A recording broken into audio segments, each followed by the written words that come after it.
여러분 모두 기도와 찬양, 말씀과 묵상으로 이 시간을 기다렸을 줄로 믿습니다.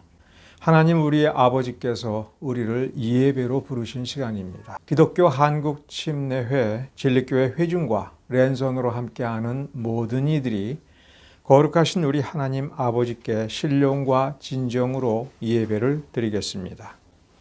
다 같이 사도신경으로 신앙 고백하시겠습니다.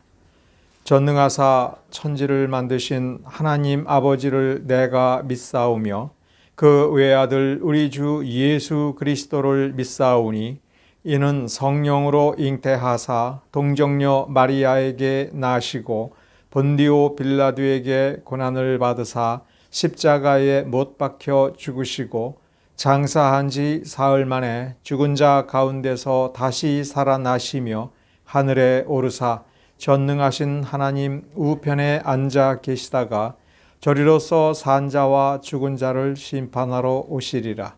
성령을 믿사오며 거룩한 공회와 성도가 서로 교통하는 것과 죄를 사하여 주시는 것과 몸이 다시 사는 것과 영원히 사는 것을 믿사옵나이다. 아멘. 교동문은 새 교동문 13번, 시편 23편입니다. 교동문 13번. 여호와는 나의 목자시니 내게 부족함이 없으리로다. 그가 나를 푸른 풀밭에 누이시며 쉴 만한 물가로 인도하시는도다. 내 영혼을 소생시키시고 자기 이름을 위하여 의의 길로 인도하시는도다. 내가 사망의 음침한 골짜기로 다닐지라도 해를 두려워하지 않을 것은 주께서 나와 함께 하심이라. 주의 지팡이와 막대기가 나를 안위하시나이다. 주께서 내 원수의 목전에서 내게 상을 차려주시고 기름을 내 머리에 부으셨으니 내 잔이 넘치나이다. 내 평생의 선하심과 인자하심이 반드시 나를 따르리니 내가 여호와의 집에 영원히 살리로다. 아멘. 다 같이 기도하겠습니다. 은혜로우신 하나님 감사드립니다. 주님께서 우리를 예배로 부르셨습니다. 머리 대신 우리 주 예수 그리스도의 그 이름 그리고 그 이름에 담겨져 있는 생명과 권능에 힘입어서 우리가 우리 아버지 하나님께 예배를 드립니다. 우리를 더럽힌 여러 가지 죄악이 우리 가운데 여전히 있지만 우리 주 예수 그리스도의 보혈의 공로를 담대히 믿고 의지하여 하나님 아버지께 나옵니다. 아버지께서 우리에게 예수 그리스도의 공로로 우리의 죄를 씻어주시고 아버지의 그 긍휼과 은혜로 우리를 덮어주시어서 우리로 하여금 거룩한 예배를 드리게 하시고 우리가 드리는 예배를 거룩하게 받아주시는 것을 감사드립니다. 주 하나님께서 우리에게 주시는 은혜로 말미암아 우리가 날마다 더 참으로 거룩해지고 참으로 하나님의 자녀다운 자녀로서 변화되는 삶이 얼마나 이루어졌는가 이렇게 예배를 통해서 아버지께 보여드리고 우리의 삶을 통해서 맺는 열매로 이렇게 주 앞에 나올 수 있는 것을 감사드립니다. 은혜를 베풀어 주시옵소서. 말씀을 베풀어 주시옵소서. 성령의 크신 능력이 항상 우리 가운데 역사하여 주시옵소서. 그리하여 우리 하나님께서 우리에게 주신 말씀이 우리의 삶을 통해서 더욱 크고 더 아름다운 열매를 더 많이 맺어서 아버지 하나님을 기쁘게 해드리고 우리 주 예수께서 영광 받으시기를 간절히 원합니다. 그 모든 것이 하나로 합하여 이 시간 거룩한 예배가 될 때에 참으로 이 땅 위에 참된 예배가 존재하고 참된 교회가 존재하는 것을 감사드립니다. 그러한 교회가 더욱 많아지기를 원합니다. 하나님의 참된 자녀가 더욱 많아져서 이 땅에 곳곳이 참으로 하나님의 놀라운 역사가 임하는 주님의 나라가 완성되어져 가는 것을 모든 사람들이 바라보고 즐거워할 수 있게 하여 주시옵소서. 하나님만이 우리의 희망이며 우리 희망의 원천입니다. 우리 주님께서 하나님의 말씀, 하나님의 뜻을 따라 이 땅 위에서 하나님의 나라를 이루고자 하는 그 역사를 계속할 때에 성령의 도우심을 힘입어서 함께하는 거룩한 성도들이 그 나라를 온전히 이루게 하여 주시옵소서. 그 뜻을 위하여 이렇게 말씀을 우리에게 주시니 이 말씀이 우리에게 참된 말씀이 되기를 간절히 바라며 우리 주 예수 그리스도의 이름으로 기도드렸습니다. 오늘 말씀 마태복음 10장 5절서부터 10절입니다. 마태복음 10장 5절서부터 10절을 개역 한글 성경으로 제가 읽어드리겠습니다. 예수께서 이 12를 내어 보내시며 명하여 가라사대 이방인의 길로도 가지 말고 사마리아인의 고을에도 들어가지 말고 차라리 이스라엘 집에 잃어버린 양에게로 가라. 가면서 전파하여 말하되 천국이 가까웠다 하고 병든 자를 고치며 죽은 자를 살리며 문둥이를 깨끗하게 하며 귀신을 쫓아내되 너희가 거저받았으니 거저 주어라.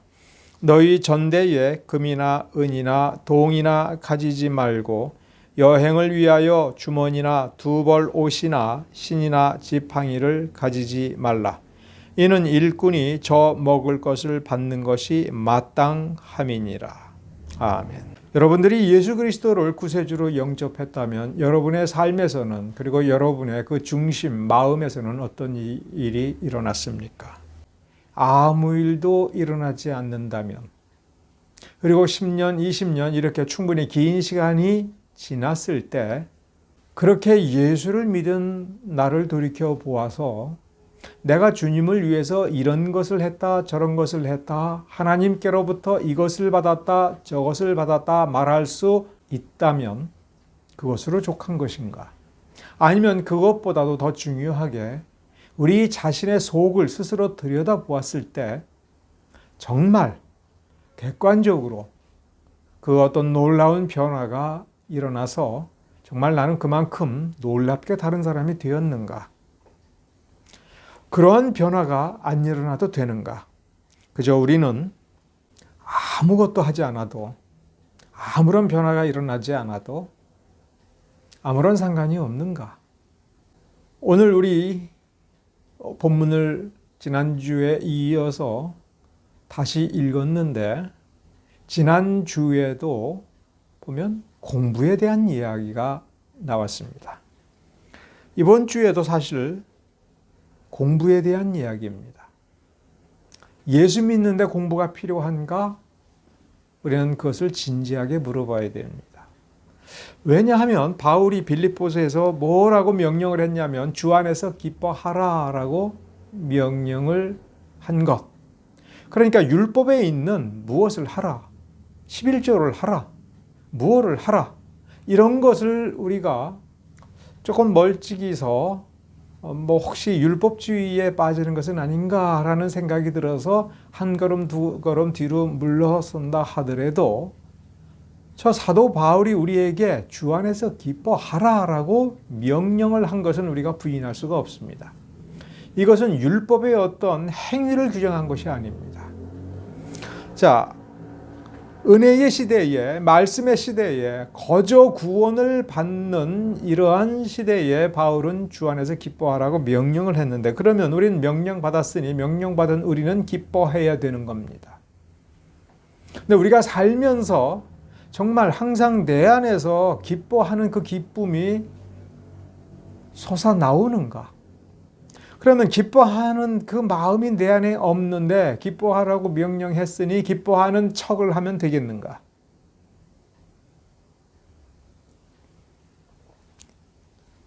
기뻐하는 기쁨이 이렇게 넘쳐나오는 삶이 정말 내 안에 있는가를 진지하게 살펴볼 때 항상 기뻐하지 않는다면 혹은 하나님께서 무언가를 나에게 놀라운 은사, 놀라운 선물 이런 것을 주실 때는 당연히 기뻐하지만 마치 하나님께서 마치 존재하지 않는 듯이 나와 함께 하지 않는 듯이 내게 아무런 손길을 베풀지 아니하는 것처럼 느껴지고 내 인생이 어떤 것도 해결되지 않고 괴로움 속에서 끊임없이 어둠 속을 걸어가면서 괴로워하는 그러한 모습일 때 사도 바울이 기뻐하라라고 했으면, 그럼 기뻐지는가?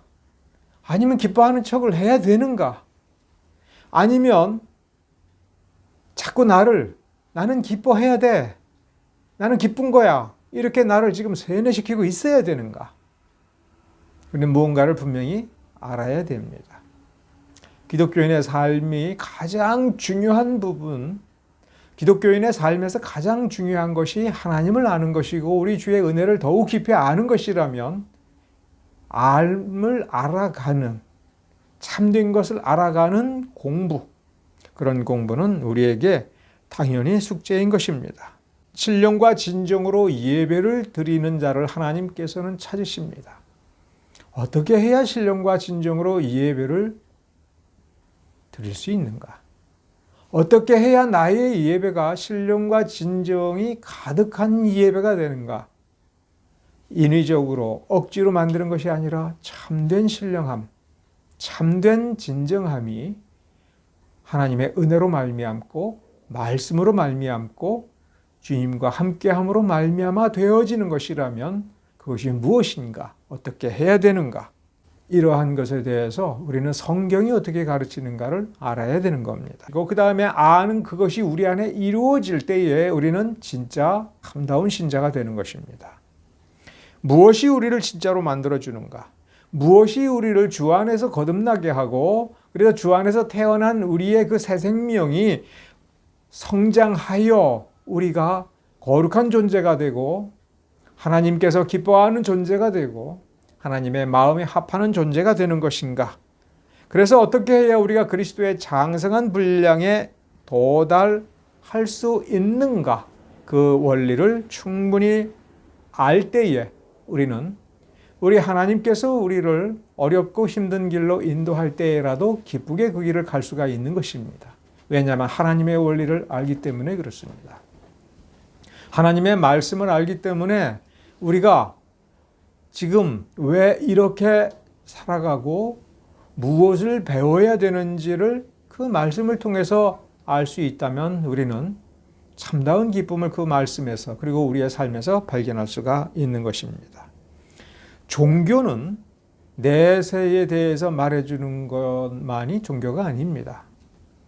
내세를 말해주는 것은 일부분일 뿐입니다.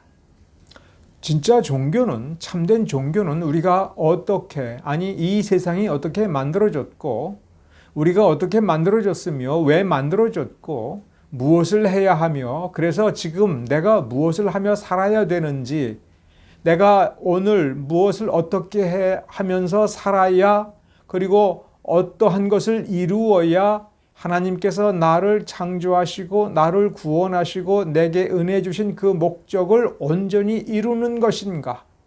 이것을 알고 그 알을 내 몸에 충분히 익숙하게 하고 숙달된 조교처럼 그것을 해내는 것, 그런 것들을 가르치고 가능하게 하는 것이 종교라고 한다면 이 성경의 종교야말로 우리가 믿고 따르고 신봉하는 이 기독교, 이 종교야말로 참된 종교이고 내세는 하나님께서 주권적으로 행하는 것이라면 우리는 오늘을 사는 법을 배워야 되는 것입니다.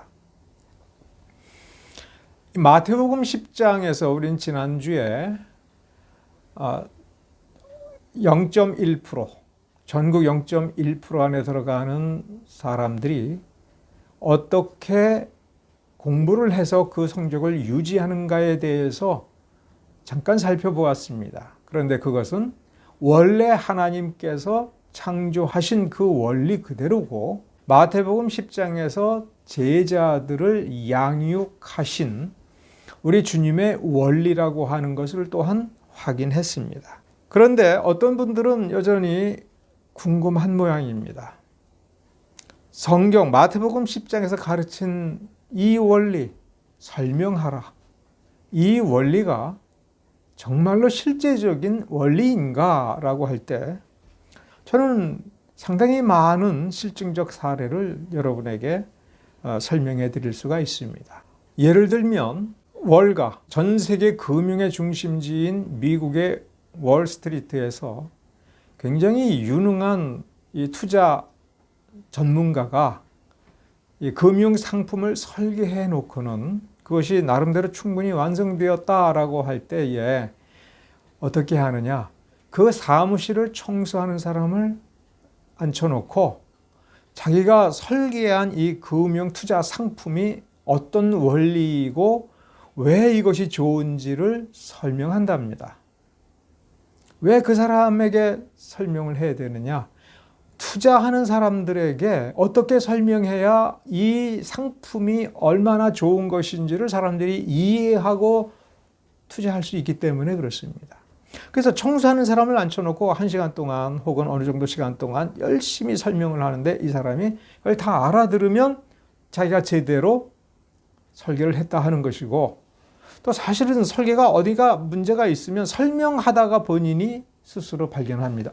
내가 설명하다 보니 이 부분이 좀 약하네, 이 부분이 조금 문제가 있네, 이거를 스스로 발견합니다. 그 청소부가 설명을 듣다가 이해가 되어야 그런 사람도 혹은 그보다 뛰어난 사람도 투자를 하겠죠. 나의 문화유산 답사기를 쓴 유명한 어떤 분이 그 나의 문화유산 답사기가 굉장히 히트를 쳤을 때 저는 궁금했습니다. 이분은 이 어려운 내용을, 그리고 우리 대부분이 한국 사람이지만 한국의 옛 문헌이라든가 옛 자료를 보아도 못 보는데 참 너무 어려운데, 그런데 이 책을 이렇게 재미있게 쓸 수 있나? 어떻게 쓰나? 너무 궁금했는데 어딘가에서 인터뷰를 하면서 자기가 그 책을 쓰는 원리를 소개한 적이 있습니다. 전문적인 내용입니다. 그러니까 쉬운 것만 가지고 쉽게 설명할 수 있는 것은 별로 도움이 안 되죠. 전문적인 내용, 단원 김홍도라든가 혹은 어떤 우리나라 최고의 명필의 그 글 쓰는 법, 혹은 어떤 유명한 작품에 있는 한국 문화에 굉장히 중요한 어떤 공헌을 한 그것이 왜 그렇게 중요한 것인가, 심지어 석굴암의 원리가 무언가라고 하는 것을 학술 논문을 보고 그 논문의 내용을 책으로 옮겨야 되는데, 그럼 어떻게 해야 되느냐? 자기 아내를 앉혀놓고 자기가 준비해서 정리한 내용을 설명을 한답니다. 그분은 전업주부라고 합니다.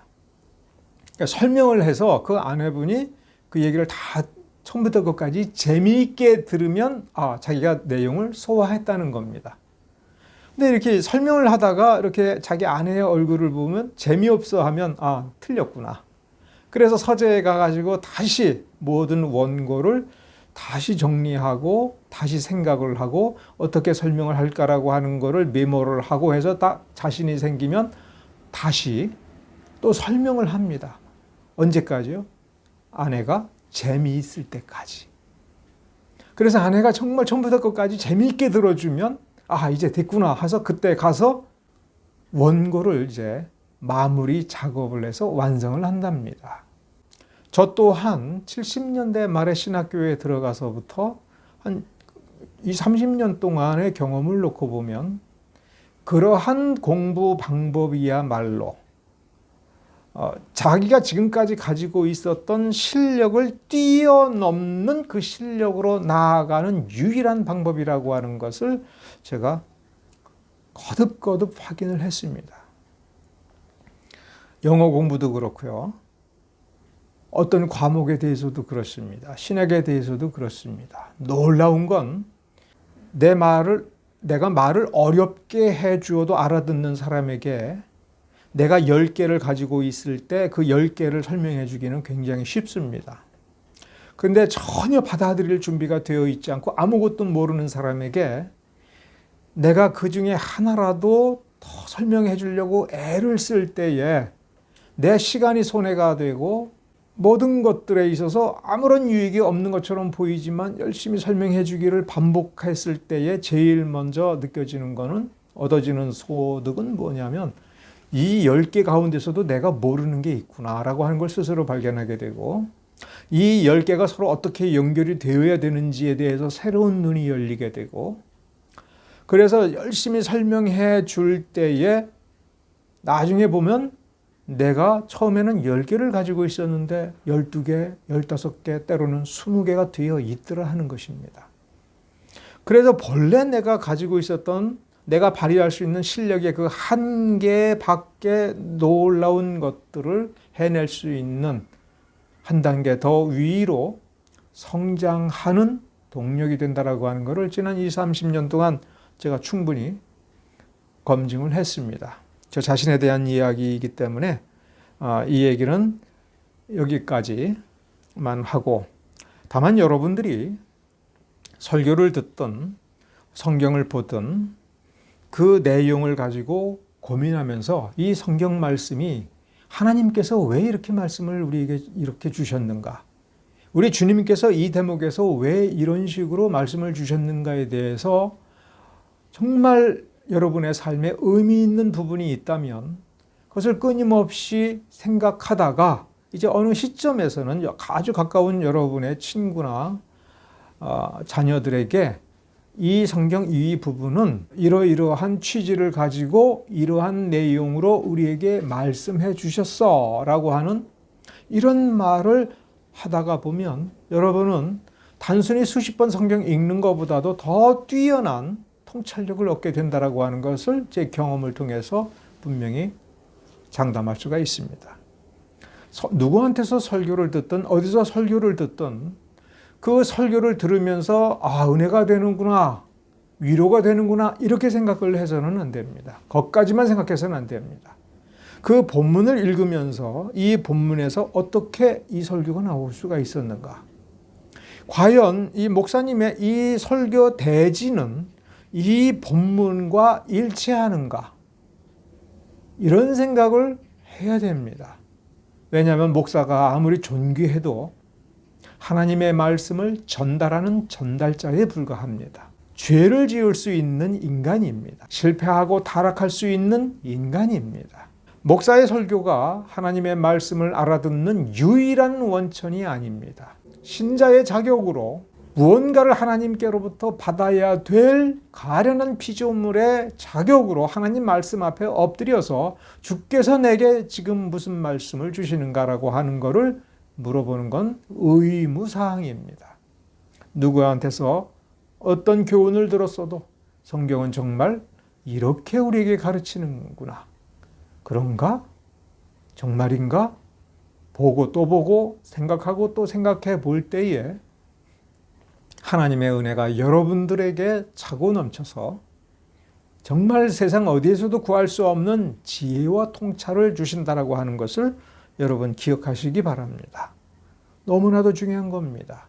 주 안에서 성장하고 주 안에서 기쁨을 누리고 주 안에서 능력을 받고 주 안에서 하나님의 나라를 이루기 위한 그런 삶은 그렇게 할 때에 가능한 것이라고 지금 마태복음 10장에서 예수님께서 이 대목에서 제자들을 세우고 능력을 보내주어 파송할 때에 우리에게 보여주는 굉장히 중요한 교훈인 겁니다.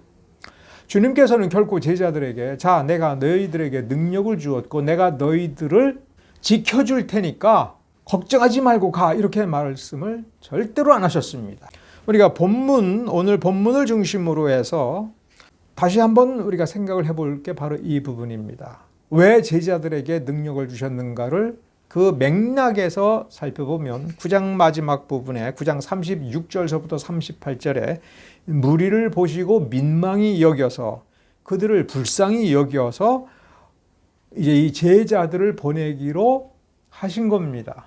제자들을 유대 마을 곳곳으로 통하는 길을 가면서 만나는 사람들에게 천국이 가까웠다라고 증거하고 예수님에 대해서 증거하라고 보내시면서 죽은 자를 살릴 수 있는 그 정도 수준의 놀라운 능력을 우리 주 예수께서 지금까지 기적을 행하신 그 능력을 제자들에게 나누어 주셨습니다. 자, 그러면 우리 또 생각을 해봐야 됩니다. 이렇게 제자들을 보내실 때에 주님의 마음은 어땠을까? 정말 추수할 때가 됐어. 이런 것을 문자 그대로 보면 굉장히 기쁘고 즐거울 때 아닙니까? 와, 드디어 황금의 결실을 거둬들일 때구나. 이렇게 생각하기도 쉬운 거 아닙니까? 그런데 이 문맥의 뒷부분 10장 16절에 보면 보라 내가 너희를 양을 이리 가운데 보냄과 같다. 내가 너희를 지금 보내는 것이 양을 늑대 때 이리 때 사이로 보내는 거하고 똑같다. 늑대들 사이에 자기 제자를 둘씩 짝을 지어서 보내면 이 제자들은 늑대들에게 둘러싸여 있는 것입니다. 그 상황을 놓고 오늘 본문 그 다음에 마태복음 10장 1절서부터 몇 번을 반복해서 읽어볼 때 이 주님께서 주신 능력으로 그 늑대들을 무찔러라. 너희들은 이러한 은혜를 받았고 이런 능력을 받았으니 늑대들은 너희들을 보자마자 도망갈 거야. 걱정하지 마. 이런 식으로 말씀을 결코 하지 아니하셨습니다. 오히려 너희를 양을 늑대들 사이로 보내는 것과 같이 늑대들이 입을 벌리고 피가 뚝뚝 흘러내리는 그 입을 쫙 벌리면서 어떻게든 잡아먹으려고 덤벼드는 그 사이로 보내면서 내가 참 안타깝고 참으로 두렵다. 그러나 걱정하지 말고 가라. 그러나 이건 누구의 싸움이냐? 너희들의 싸움이다. 그 늑대들 사이에서 너희들이 어떤 표정을 지을 것인지, 너희들의 심장이 어떠할 것인지 그건 너희들의 싸움이다. 그리고 가라. 아마 우리는 이렇게 생각하기 쉽습니다. 아, 그래도 한 번도 안 물리겠지. 그런 거 보장을 안 해주셨다고 하는 것도 우리는 확인해야 됩니다. 물릴 수도 있습니다. 제자들이 실패할 수도 있습니다. 제자들이 뒷걸음질 칠 수도 있습니다. 그러나 너희들이 항상 생각해야 될 것은 무엇이냐? 바로 그 뒤에 써놓기를 뱀같이 지혜롭고 비둘기같이 순결하라. 이 두 마디를 하나로 묶으면 무슨 뜻이 안 되는가? 비겁하지 말라. 맞서 싸우라. 그러나 어리석게 싸우려고 하지 말라. 자, 그러면은 여기서 의문점이 생깁니다. 어떻게 해야?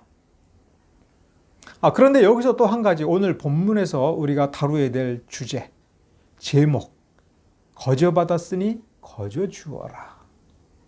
거저받았으니 거저 주어라 라고 할 때에 그 뒤에 붙인 말은 너희들이 이 여행을 떠날 때에 자, 매우 중요한 여행이니까 자, 떠나라 라고 할 때에 집으로 돌아가서 여행할 준비를 단단히 하는 그런 거는 안 된다. 지금 이 자리에서 그냥 떠나라. 아무런 준비도 하지 말고 그냥 떠나라. 먼 여행이 될 테니까 집에 가서 있는 돈 챙겨서 먹을 걸 준비하거나 이런 식으로 준비해서 가지 마라. 만일 그래서 이 여행이 성공한다면 너희들은 그런 얘기를 하게 될 가능성이 크기 때문에 그렇다. 뭐라고? 우리가 준비를 잘해서. 우리가 지혜롭게 준비를 잘해서. 그게 아니다. 저 늑대들 사이에서 늑대들의 그 이빨 앞에 당당하게 맞서면서 때로는 실패도 하고 때로는 성공하기도 하고 때로는 짐승 같은 질문을 하고 고약한 질문을 하는 사람 앞에서 정직하고 순결하게 그리고 지혜롭게 답변을 하면서 너희들은 저 늑대들 사이에서 살아남는 지혜가 생길 거다.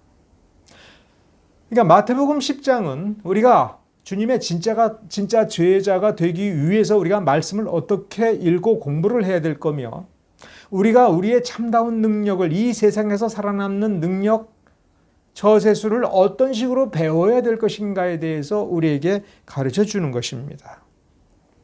근데 우리가 특별히 이 묵상을 하면서 주의해야 될 것은 여행을 위해서 돈주머니를 따로 챙기지 말라라고 하는 겁니다.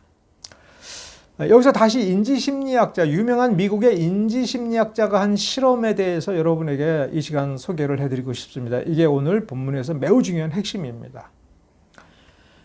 이 인지심리학자가 아주 재미없는 영화를 그 피험자들에게 상영해 주었습니다. 정말 누가 봐도 재미없는 영화를 보여주었습니다. 그리고 이제 확인을 했습니다. 이 영화를 재미있게 본 사람은 다 빼고 정말 재미없게 보았다라고 하는 사람들만 모아가지고 두 그룹으로 나누었습니다. 그래서 한쪽 그룹에게는 제가 조금 각색을 하면 5만 원 혹은 10만 원 정도 좀 상당히 많다라고 느껴질 만큼의 돈을 주면서 자, 이제부터 이 돈을 받고 나가서 만나는 사람마다 이 영화가 굉장히 재미있다라고 얘기를 해줘라. 딱 그것만 내가 요구하겠다.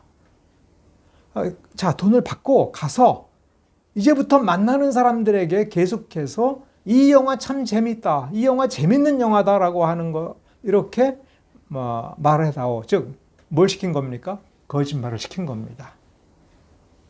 거짓말을 해라. 이 돈 받고 거짓말을 해라. 그래서 기꺼이 한번 해보겠습니다 하는 사람들을 이렇게 보낸 거예요. 이게 A그룹이에요. 그럼 이제 다른 그룹에게는 말 그대로 1,000원씩 주면서 똑같은 걸 요구했습니다. 자, 1,000원 줄 테니까 이 돈을 받고 밖으로 나가서 이제 만나는 사람마다 당신이 지금 본 저 영화가 굉장히 재미있는 영화다라고 이야기를 하고 다녀라. 그래서 그 돈을 받은 사람들이 나가서 다 똑같이 한 겁니다. A그룹도 그렇게 하고 B그룹도 그렇게 했습니다. A그룹도 그렇게 하고 B그룹도 그렇게 했습니다. 그리고 며칠 있다가 다시 A그룹과 B그룹을 다시 불러 모아놓고 다시 물어봤습니다. 당신이 그때 본 그 영화 재미있어요? 재미없어요? 그러니까 A그룹에 속한 그러니까 돈을 많이 받은 사람들은 하나같이 재미없지요. 그러면 왜 당신이 만난 사람들에게 그 영화 재미있다고 했습니까? 돈 받았잖아요.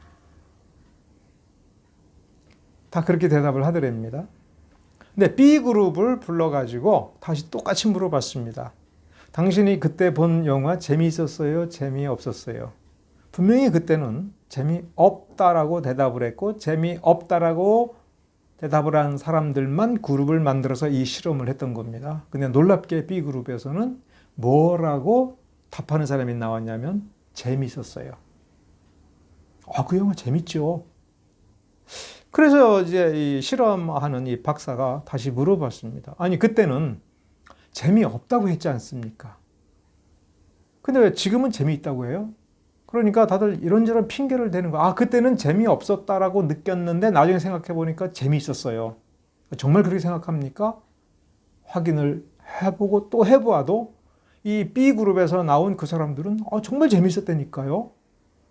그러면서 자기는 정말 진심으로 그렇게 믿어서 나는 진심으로 다른 사람들한테 재미있다라고 얘기했습니다라고 대답을 했다는 겁니다. 이 실험한 박사는 그 부분이 흥미로웠던 겁니다. 이 사람은 왜 처음에는 재미없다라고 했는데 어떤 이유로 재미있다라고 하는 쪽으로 생각이 바뀌었느냐라는 그 원리를 이제 탐색을 한 겁니다. 이유는 한 가지랍니다. 돈을 많이 받은 사람은 자기가 돈 받고 한다는 것을 아는 거예요. 그래서 조금 미안하지만 내가 돈을 이만큼 받았으니 이 정도는 내가 거짓말해 줄 수 있지. 영화 재밌다라고 얘기한 게 무슨 남에게 해를 끼치는 것도 아니고 그러면서 몇 번을 얘기해도 자기는 재미없는데 이 돈을 받았기 때문에 재미있다라고 나는 얘기한다. 분명히 그렇게 인식을 하더라는 겁니다. 그런데 B그룹에 속한 사람들은 보니까 뭐가 문제였냐면 겨우 1,000원 받고 내가 거짓말을 해? 이거밖에 그러니까 어디 가서도 말을 못하고 스스로도 창피하다라는 겁니다. 그러니까 어느 틈엔가 그 사람의 뇌가 그 사람을 속이기 시작을 한 거예요.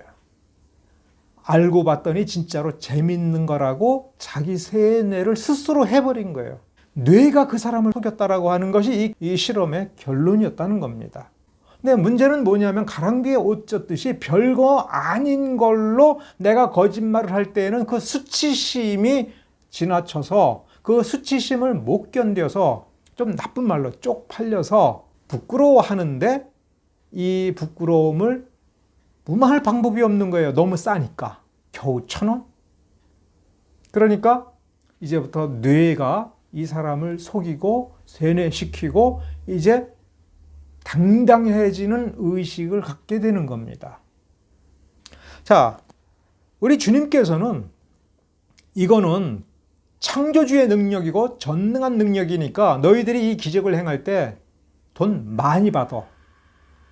그랬으면 그들은 돈 벌어 오라고 이렇게 하시는구나 라고 생각을 했을 겁니다. 주님께서 근데 거저 받았으니 거저 주어라 하니까, 그러나 여행을 다니다가 보면 배가 고플 때가 있는 거예요. 뭐라도 시원한 음료수라도 하나 마시고 싶은 거예요. 그런데 사람을 살리고 귀신을 쫓아내는, 즉 어떤 누구도 흉내낼 수 없는 이적을 행하고서는 나 밥 한 끼만 사줘, 나 음료수 하나만 사줘, 커피 한 잔만 사줘, 그러면서 푼돈을 받기 시작을 할 때에 내가 배가 고파서 밥을 하나 얻어 먹었어. 한두 번 그렇게 할 수는 있지만 인간이라는 것이, 죄로 물든 인간이라는 것이 이렇게 너무 하찮은 것을 받을 때에 이제 이 뇌가 이 사람을 속이기 시작하는 거예요. 가룟 유다가 어마어마하게 많은 황금을 받고서 예수님을 팔았습니까? 그거 아무것도 아니잖아. 이 정도는 괜찮아. 그렇죠? 이 정도는 괜찮아. 바늘 하나 훔치는 거. 그러나 바늘 도둑이 소도둑 된다라고 할 때에 작은 것 하나 훔치는 기술이 발달해서 소를 훔친다는 말이 아니라 이까짓 거 이 정도는 받아도 돼. 이 정도는 가져가도 돼. 이건 뭐 대단한 것도 아니고 저 사람이 엄청나게 손해보는 것도 아니고 하면서 하나둘 훔치다가 보면 훔치는 것이다라고 하는 의식이 사라지고 이제 자기를 합리화하도록 뇌가 나도 모르게 나를 세뇌시켜 버린다는 거예요. 그러니까 세뇌는 내가 의식적으로 나를 세뇌할 때도 있지만 나도 모르게 나를 세뇌시키는 거예요. 그러니까 이 정도는 괜찮아 하는데 점점 마비가 되어가는 겁니다. 중독이 되어가는 거예요. 죄는 중독이 되는 겁니다. 죄는 전염병이면서 중독성이 너무 강해서 조그만 틈으로 조그맣게 들어왔을 때에 그 부분이 마비되고 마비되는 것이 점점점 확대되는 것이라고 여러분 생각하셔야 되는 겁니다. 사도는 커다란 능력을 가졌습니다. 죽은 사람을 살렸으면 그 집에 가서 밥 한 그릇 얻어먹는 거 당당할 수 있는 겁니다. 근데 점점 커지다가 이만한 권세를 가졌으니 내가 이 사람들에게 이렇게 말을 해도 되겠다라고 하면서 갑질을 할 때 이게 갑질인지를 모르는 겁니다. 예전에 일제시대 때라든가 독재시대 때에 고문경찰이 있었습니다. 고문경찰이 처음에 사람을 고문한 걸 보고는 기절을 했습니다. 너무 무서워서 끔찍해서 어떻게 이렇게 사람을 고문하나. 그러다가 이제 독립운동 하는 사람을 다 받아놓고서 고문을 할 때에 처음에는 양심에 가책이 생기지만 하다가 보니까 이제 마비가 되는 겁니다. 이 사람은 죄인이라서 나라의 법을 어겼으니까 독립운동이라니 무슨 소리야? 너희들은 강도요, 살인자야. 그래서 고문해도 돼. 그러다가 나중에는 무고한 사람을 가서 고문을 하더라도 그럴 만도 해. 이렇게 의식화가 되어버리는 거예요. 나중에 보면 그 사람의 인격이 망가지는 겁니다. 그러니까 인격이 망가지는 신자가 어떻게 나오느냐? 은혜 받았을 때에 하나님의 말씀의 법도를 따르지 않고 이 정도는 되겠지라는 자기 생각으로 나아가면서 한 걸음 두 걸음 나아갈 때에 그 인격이 망가지고, 그러니까 능력은 큰데 그 삶이 망가지는 것이지요. 나는 이 정도 누려도 돼. 이런 생각을 처음부터 갖는 것이 아니라 아무것도 아닌 것 같은 거기에서 받는 것이 습관이 되고 누리는 것이 습관이 되며 보물을 쌓아놓는 것이 당연하게 되는 그 세계로 접어들어가는 겁니다. 그러니까 어둠은 멀리 있지 않습니다. 어둠은 주님의 말씀을 내 마음대로 볼 때에 내 마음에 이미 어둠이 생기는 것이고 누룩이 들어오는 것입니다. 그러니까 바리새인들이 어떻게 돈을 하나님보다 더 사랑하게 되었는가 할 때에 그들은 평신도였고 그들은 가난한 삶을 선택했는지 모르지만 이 정도는 괜찮아라고 허용하기 시작을 한 겁니다. 거저 받았으니 거저 주어라. 주님의 은혜는 거저이기 때문에 그렇지 않습니다. 이 제자들에게, 즉 우리 지금 성도들에게 1차적으로 말씀하시는 것이 아니라 말씀을 맡은 자, 능력을 부여받은 자가 그 능력은 너희의 것이 아니고 하나님의 것이고 하나님의 나라를 이루도록 하기 위하여 너희들에게 잠시 허용한 것이니 이 능력을 통하여서 재물을 모을 생각하지 마라. 사람들로부터 뭘 받을 생각을 하지 마라. 굶어야 되면 굶어라. 당당하라. 그런데 너희들을 지금 보내는 이는 하나님 아버지시니 너희들은 하나님만 바라보고 너희들이 당하는 모든 고초를 당당하게 감수해라 라고 하는 뜻으로 이렇게 말씀하신 겁니다. 지혜로워진다라고 하는 것은 이 능력을 가지고 어떻게 지혜롭게 해서 하나님 나라도 이루고 내 배도 부르고 내 재산도 이루고 교회도 크게 세우고 권세를 누리고 그래서 세상의 권세를 맞서 싸우는 그런 무력도 갖는 이 방법을 찾아내는 그런 지혜가 아닌 것입니다. 하나님의 자녀답고 하나님의 사역자답고 하나님의 나라를 이루는 참으로 거룩하고 순결한 그 나라에 합당한 사람으로서 자기를 더럽히지 않는 그 길을 찾을 줄을 아는 것입니다. 지금 제자들은 완성된 제자들이 아닙니다. 지금 실습하고 또 공부를 해보라 라고 하면서 현장에 내보내는 겁니다. 그러나 여기에서 분명히 역사가 일어나야 됩니다. 이 제자들은 실습생이지만 이 제자들을 만나는 그 사람들은 이 제자들을 통해서 참된 구원을 발견해야 되고 참으로 예수를 알아야 되고 하나님의 나라를 누리게 되는 그 역사가 일어나야 되는 것입니다. 바로 이 단계에서부터 똑바로 배운다는 것이 무엇인지 하나님의 말씀을 맡은 자, 하나님의 말씀을 배우는 자가 은혜를 받았으면 능력을 받았으면 어떻게 해야 되는지에 대한 근본 원리, 그 원리를 가르쳐주고 있습니다.